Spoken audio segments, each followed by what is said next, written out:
Aybi yo'q aybdorlik, boshqalarning gunohini yuvish.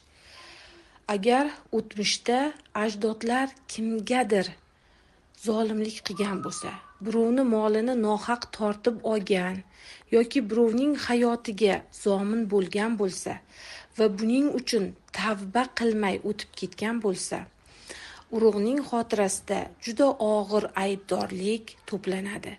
Ya'ni o'sha ajdod o'zini aybdorlik his-tuyg'ularini DNK orqali avlodlariga qoldiradi.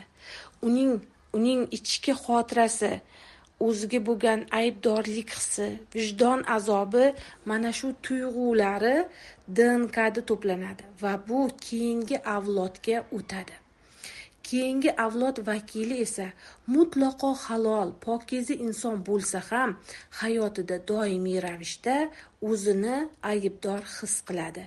Ya'ni u o'zining ajdodlaridan, yaqin ajdodining o'sha aybdorlik hissini, o'zini kechira olmasligini, tavba qila olmagani uchun o'zidan o'zi qattiq xafa bo'lib yashab o'tgan his-tuyg'usini impulslari unga yetib keladi. U esa beixtiyor mana shu his-tuyg'uni his qiladi.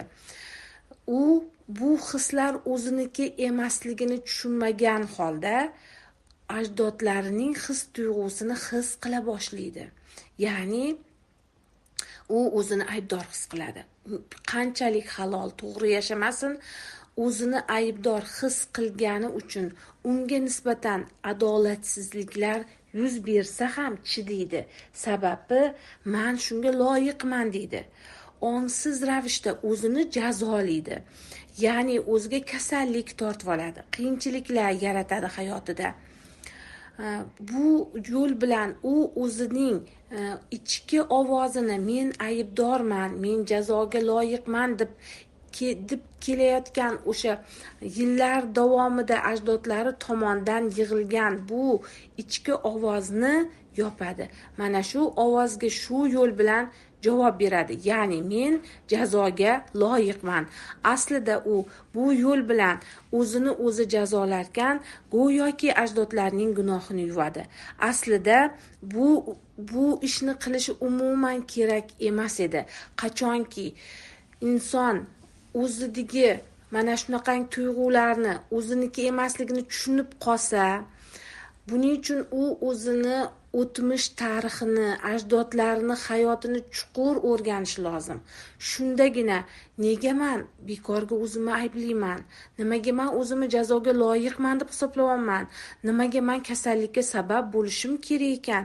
Men kasal bo'lmay sog'lom, baxtli, badavlat yashashga loyiq insonman-ku deb xulosa chiqarganida bu mana shu zanjir uziladi va uni hayotida o'sha ajdodlarning o'ziga bo'lgan aybdorlik hissi rol o'ynamay qo'yadi.